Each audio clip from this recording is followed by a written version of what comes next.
नमस्कार, सुप्रभात प्यारे साथियों, कैसे हैं? उम्मीद है सब ठीक ठाक होगा, अच्छे होंगे, मस्त तरीके से पढ़ाई कर रहे होंगे।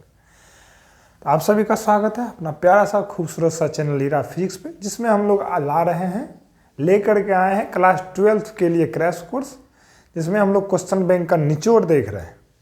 मतलब पिछली साल पूछे गए क्वेश्चंस पे हम लोग क्या कर रहे हैं, चर्चा कर रहे हैं, है ना बच्चों। तो उसी कड़ी को आज बढ़ाते हुए आज का क्वेश्चन है बायो-सावर्ट लॉ, बायो-सावर्ट का नियम। और बायो-सावर्ट के नियम की मदद से किसी धारावाही चालक के द्वारा चुंबकीय क्षेत्र की तीव्रता का क्या करना है, व्यंजक प्राप्त करना है कि नहीं। तो क्वेश्चन को लिखते हैं, बायो-सावर्ट लॉ को लिखें बायोट, क्या हो जाता है, बायोट। पढ़ते हैं बायो लेकिन लिखते हैं बायोट, बायोट-सावर्ट लॉ, बायो-सावर्ट के नियम को लिखें, ठीक। तथा धारावाही चालक के कारण तथा धारावाही वृत्ताकार चालक के कारण या गोलीय वृत्ताकार चालक के कारण चुंबकीय क्षेत्र की तीव्रता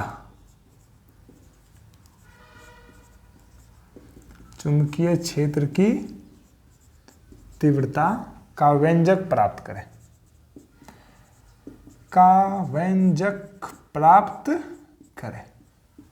ये रहा आज का अपना क्वेश्चन, ठीक है बच्चों। तो इस टॉपिक पे बढ़ने से पहले हम लोग चर्चा करते हैं ऑस्टेड इफेक्ट का। ऑस्टेड वैज्ञानिक ने एक नियम बोला था, मतलब बोले थे कि यदि किसी भी चालक से विद्युत धारा का प्रवाह करते हैं तो उसके चारों ओर एक चुंबकीय क्षेत्र उत्पन्न हो जाता है। ये बात भी सही है कि हम लोग देखते हैं कि कोई भी तार से यदि विद्युत धारा का प्रवाह होता है तो उसके चारों ओर एक चुंबकीय क्षेत्र उत्पन्न हो जाती है। महसूस भी करते हैं, नहीं छूने पे भी वो अपनी ओर क्या करता है, खींच लेता है ना। तो ये बात किसने बोला था, ऑस्टेड नामक वैज्ञानिक ने।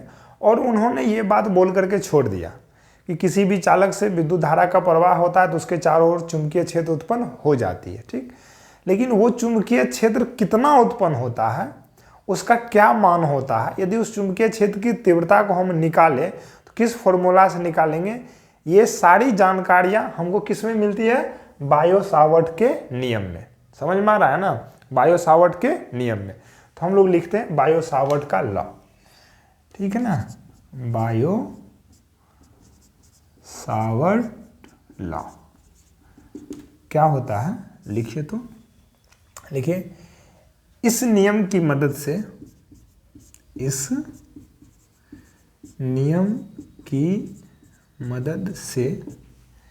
किसी भी धारावाही चालक के चारों ओर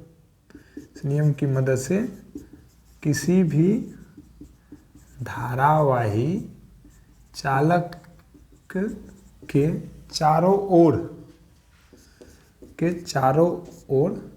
चालक के चारों ओर उत्पन्न चुंबकीय क्षेत्र की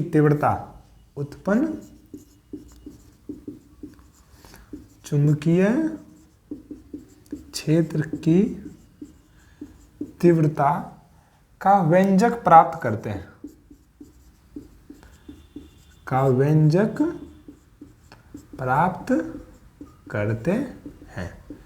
मतलब ऑस्टेड इफेक्ट और ये दोनों सेम बात बोल रहा है। ऑस्टेड ने केवल बातें बोल करके छोड़ दी, उन्होंने कोई फॉर्मूला नहीं दिया, लेकिन उसी बात को आगे बढ़ाते हुए बायो-सावर्ट साहब ने उन्होंने क्या दिया, व्यंजक दिया। उसी को हम लोग आज देखने वाले, वो क्या बोलता है कि नहीं है, उसका व्यंजक क्या बोलता है। हम मान लेते हैं कोई एक धारावाही, ये क्या है, चालक तार है, ठीक। मान लिए इसमें आई धारा प्रवाहित होती है, इसमें कैसी धारा प्रवाहित हो रही है, आई धारा प्रवाहित हो रही है। मान लिए इस चालक तार की लंबाई कितनी है, एल है, चालक तार की लंबाई कितनी है, एल, ठीक। हम क्या किए, इस चालक तार पे एक अल्पांश क्षेत्र ले लिए, क्या ले लिए, अल्पांश क्षेत्र या अल्पांश लंबाई ले लिए हम लोग, जिसका नाम दे देते डेल एल। क्या दे देते हैं, डेल एल। अल्पांश क्षेत्र हम ले लिए, कितना ले लिए, डेल एल। इस अल्पांश क्षेत्र से कुछ दूरी पर एक कोई बिंदु क्या है, P है, एक कोई बिंदु क्या है, P है, जहां पे हमको क्या निकालना है, चुंबकीय क्षेत्र की तीव्रता। ठीक, और इस अल्पांश क्षेत्र से इस P की दूरी कितनी है, R है, और ये R इस चालक तार के साथ मतलब विद्युत धारा के साथ थीटा कोण बना रहा है। कितना कोण बना रहा है, थीटा कोण। ठीक, कितना कोण बना रहा है, थीटा कोण। देखते हैं बायो सावर्ट साहब क्या क्या बोले हैं, है कि नहीं। देखिए बातों को समझिए, ये एक चालक तार है, चालक तार से विद्युत धारा का प्रवाह कर रहे हैं, जो ही इससे विद्युत धारा का प्रवाह होगा तो इसके चारों ओर क्या उत्पन्न हो जाएगा, चुंबकीय क्षेत्र। तो मान लिए कि चुंबकीय क्षेत्र उत्पन्न हो गया है, तो इस चालक तार से r दूरी पर हम चुंबकीय क्षेत्र का मान, तीव्रता का फॉर्मूला निकालने वाले हैं, वो कितना होगा। तो और इसमें कैसी धारा जा रही है, I धारा, और r दूरी और धारा के साथ में कितने का कोण बना रहा है, थीटा का कोण बना रहा है।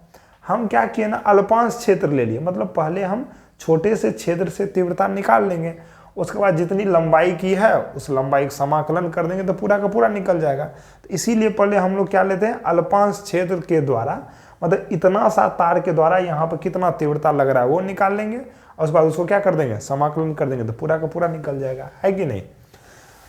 देखते हैं, अब आगे देखते हैं, ठीक है ना। देखिए, उत्पन्न चुंबकीय क्षेत्र की तीव्रता का मान, उत्पन्न चुंबकीय क्षेत्र की तीव्रता, उसको सूचित करते हैं हम लोग डेल बी से।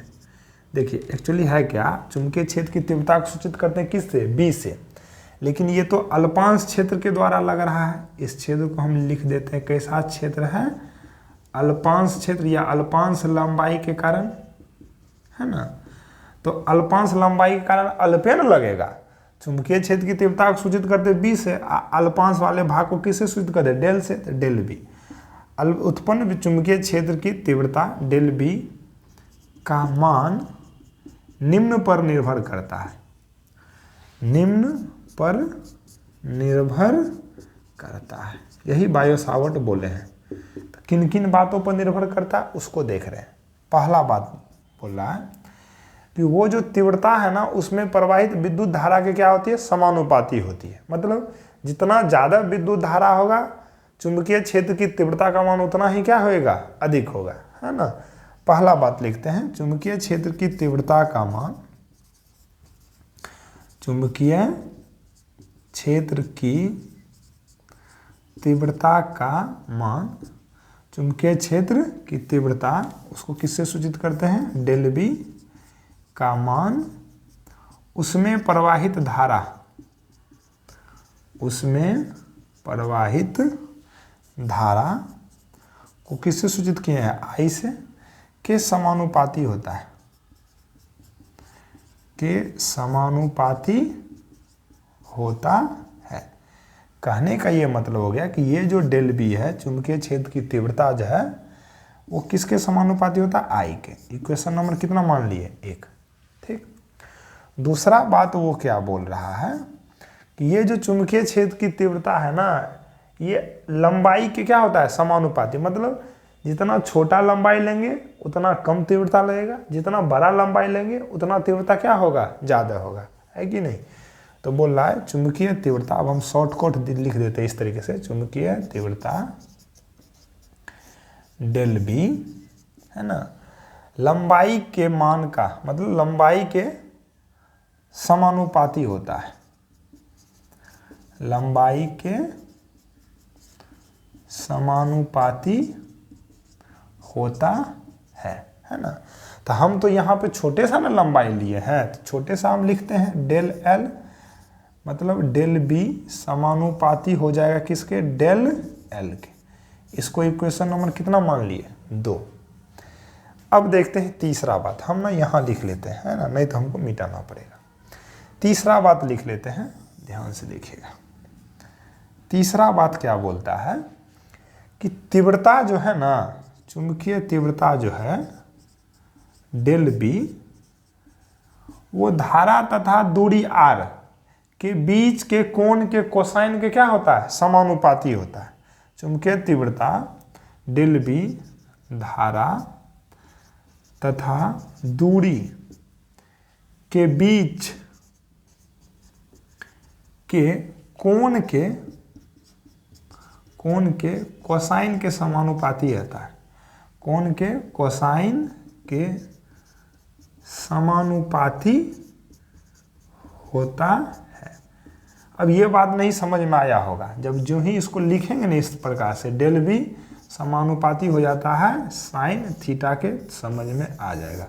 इसको इक्वेशन नंबर कितना मान लिए, 3। एक और बात पे निर्भर करता है, क्या चीज, नीचे शायद हो जाएगा, नहीं होगा तो हम ऊपर ही लिख लेते हैं, है ना, पॉज करके। चौथा क्या बोल रहा है, चौथा बोल रहा है कि चुंबकीय तीव्रता का मान, चुंबकीय तीव्रता का मान डेल बी, ठीक है ना, मतलब जहां से निकाल रहे हैं और जिस बिंदु तक है उसकी बीच की दूरी के, ठीक है ना, उसकी बीच की दूरी के वर्ग के व्युत्क्रमानुपाती होता है। तीव्रता का मान शॉर्टकट में हम डायरेक्ट दे देते हैं, चालक तार तथा बिंदु के बीच की दूरी, चालक तथा बिंदु के बीच की दूरी, बिंदु के बीच की दूरी के वर्ग के व्युत्क्रमानुपाती होता है, के वर्ग के व्युत्क्रमानुपाती होता है ना। तो इस बात को कैसे लिखिएगा, ये जो डेल बी का मान है ना, व्युत्क्रमानुपाती होता है दूरी के। ये क्वेश्चन नंबर कितना हो गया, 4, ठीक है। तो बायो सावर्ट ने क्या क्या बोला, कितने बातों पर निर्भर करता है, 4 बातों पे। कौन बात, पहली बात उसके धारा के समानुपाती होता है, मतलब जितना ज्यादा धारा रहेगा चुंबकीय क्षेत्र की तीव्रता उतनी अधिक। उस चुंबकीय क्षेत्र की तीव्रता लंबाई के, मतलब चालक के लंबाई के समानुपाती होता है, मतलब जितना ज्यादा लंबा तार रहेगा उतना ही ज्यादा क्या लगेगा, तीव्रता लगेगा। और तीसरा बात बोल रहा है कि धारा और दूरी के बीच के कोण के साइन थीटा के क्या होता है, समानुपाती होता है, तीसरा। चौथा, इस दूरी के वर्ग के क्या होता है, व्युत्क्रमानुपाती होता है। यदि आप चारों इक्वेशन को मिलाएं, इक्वेशन सभी इक्वेशन से, सभी समीकरण से, सभी समीकरण से, सब समीकरण को मिलाइएगा तो सब में LHS सेम ही है। इस प्रकार से हम लिख सकते हैं डेल बी समानुपाती का चिन्ह, आई डेल एल साइन थीटा, सब तो ऊपर ऊपर ऊपर, ये बट्टे आर स्क्वायर, है ना, ऐसा लिख सकते हैं। हमको पता है बीच से यदि समानुपाती चिन्ह हटाते हैं तो कोई न कोई क्या गुना करते हैं, कांस्टेंट। तो डेल बी बराबर यहाँ गुना कर देते हैं के, बराबर लाए हैं तो आई डेल एल साइन थीटा बट्टे आर स्क्वायर, है ना। जहां के बराबर क्या है, कांस्टेंट, के बराबर कांस्टेंट, और इस के का मान होता है म्यू नॉट बट्टे 4 पाई। क्या होता है इस के का मान, म्यू नॉट बट्टे 4 पाई, है ना, म्यू नॉट बट्टे 4 पाई। और इस म्यू नॉट को हम लोग बोलते हैं चुंबकशीलता, चुंबकशीलता, है कि नहीं। और इस म्यू नॉट बट्टे 4 पाई का मान होता है 10⁻⁻7 न्यूटन पर एम्पियर स्क्वायर, है कि नहीं। इसको आप याद कर लीजिएगा, ये ऑब्जेक्टिव में पूछता है, ठीक है। चुंबकशीलता म्यू नॉट, और म्यू नॉट बटे 4 पाई का मान हो जाता है 10⁻⁻7। यदि पूछ ले कि म्यू नॉट का मान कितना हो जाता है तो कोना कोना गुना कर दीजिए, तो म्यू नॉट बराबर कितना हो जाएगा, 4 पाई गुना 10⁻⁻7 न्यूटन पर एम्पियर स्क्वायर। यदि म्यू नॉट का मान पूछे तो इतना बोल दीजिएगा, और के का मान पूछे तो इतना बोल दीजिएगा, मतलब कोना कोना गुना कर दिए, कोई दिक्कत नहीं। अब के का मान यहाँ रख देते हैं, डेल बी बराबर कितना हो जाएगा, म्यू नॉट बट्टे 4 पाई इंटू आई डेल एल साइन थीटा बट्टे कितना आर स्क्वायर। यही हो गया बायो सावर्ट का नियम का व्यंजक, यही क्या हो गया, बायो सावर्ट के नियम का व्यंजक। उम्मीद है यहाँ तक समझ में आ गया होगा। यही था बायो सावर्ट का नियम, बोलता है कि किसी भी चालक के चारों ओर क्या उत्पन्न हो जाता है, चुंबकीय क्षेत्र, और कितना उत्पन्न हो जाता है, तो यही रहा इसका फॉर्मूला। अब बोला इसी की मदद से एक गोलाकार चालक के कारण चुंबकीय क्षेत्र की तीव्रता का मान ज्ञात करें। इसको स्क्रीनशॉट लेकर के लिखिए, वो बहुत ही छोटा है, तुरंत हो जाएगा। अब लिखते हैं धारावाही वृत्ताकार चालक के कारण चुंबकीय क्षेत्र की तीव्रता। धारावाही वृत्ताकार चालक के कारण चुंबकीय क्षेत्र की तीव्रता देखते हैं। छोटा सा है, बहुत ही आसान वे में कर देते हैं। मान लिए ये एक चालक है, चालक तार है जो गोलाकार है, वृत्ताकार है। कैसा लेना है? वृत्ताकार। मान लिए उसकी त्रिज्या कितनी दे रखी है भाई? R दे रखी है ना, और इसमें ना I धारा प्रवाहित हो रही है। ये सारी बातों को लिख लीजिएगा। इसमें कैसी धारा? I धारा। कि माना कि R त्रिज्या का एक वृत्ताकार चालक है जिसमें I धारा प्रवाहित हो रही है, ठीक। और चालक के केंद्र पर इस तार के द्वारा क्या निकालना है? और चालक के केंद्र पर इस तार के द्वारा चुंबकीय क्षेत्र की तीव्रता निकालनी है। इतना बात को लिख लीजिए। हम बताएं कि अभी चुंबकीय क्षेत्र की तीव्रता निकालने के लिए पहले हम क्या ले लेंगे? एक अल्पांश क्षेत्र ले लेंगे। कैसा ले लेंगे? अल्पांश क्षेत्र, है ना। तो हम मान लिए ये मेरा अल्पांश क्षेत्र dl है। मतलब पहले हम ये निकाल लेते हैं कि इस छोटे से क्षेत्र के कारण इसके केंद्र पर कितनी चुंबकीय तीव्रता निकलेगी, वो निकाल लेते हैं। उसके बाद उसको इंटीग्रेशन कर देंगे, समाकलन कर देंगे, तो पूरे के द्वारा निकल जाएगा, है ना। देखते हैं, पहले अल्पांश क्षेत्र के कारण निकाल लेते हैं। तो इस यहाँ से यहाँ की दूरी कितनी हो जाएगी? R, और ये क्षेत्र हो गया, और इधर की ओर कौन जा रही है? I धारा जा रही है। तो इस दूरी और धारा के बीच का कोण कितना डिग्री हो जाएगा? 90 डिग्री। कितना डिग्री? 90 डिग्री, है कि नहीं। तो बायो सावर्ट के नियम से लिखते हैं, बायो सावर्ट के नियम से। ध्यान से देखिएगा ना, कितने छोटे वे में कर लेगा। बायो सावर्ट के नियम से अल्पांश क्षेत्र द्वारा, अल्पांश क्षेत्र या अल्पांश लंबाई dl के द्वारा चुंबकीय क्षेत्र की तीव्रता, चुंबकीय क्षेत्र की तीव्रता। तो अल्पांश को किससे सूचित करते हैं हम लोग? d से करते हैं, dv या डेल v, है ना। d से भी कर सकते हो, डेल से भी कर सकते हैं। dv बराबर कितना हो जाएगा? अभी अभी फॉर्मूला पढ़े थे हम लोग, μ0/4π into I dl sine theta बट्टे कितना था? r²। दूरी यहाँ से यहाँ कितनी? r है, r²। कोई दिक्कत नहीं। यहाँ पे थीटा लेना है। देखिए तो I और r के बीच का कोण कितना डिग्री है? 90 डिग्री। तो यहाँ पे थीटा के जगह कितना हम रख देंगे? 90 डिग्री। तो dv बराबर कितना हो जाएगा? μ0/4π I dl साइन 90 बट्टे कितना भाई? r²। साइन 90 का मान कितना? 1। तो dv का वैल्यू कितना हो जाएगा? μ0/4π इंटू I dl बट्टे कितना? r²।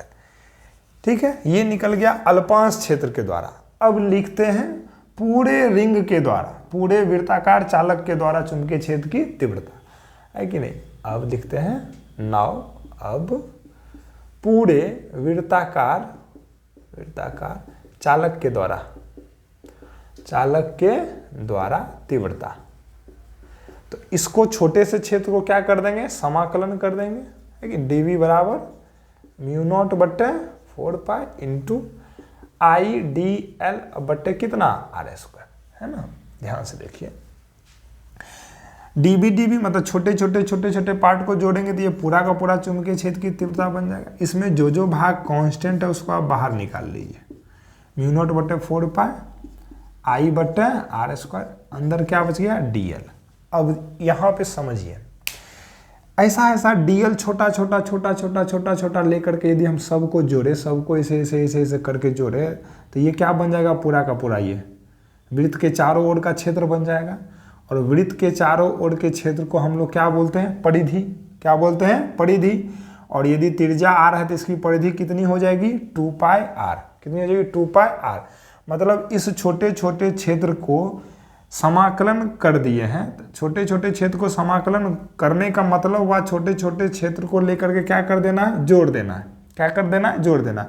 और जब इस छोटे छोटे क्षेत्र को लेकर के हम जोड़ देंगे तो ये क्या बन जाएगा, वृत्त का परिधि। क्या बन जाएगा, ये वृत्त का परिधि। और यदि त्रिज्या r है तो वृत्त का परिधि हो जाएगा 2πr। तो हम इसको लिख सकते हैं μ0/4π इंटू आई बट्टा आर स्क्वायर अगुना कितना 2πr।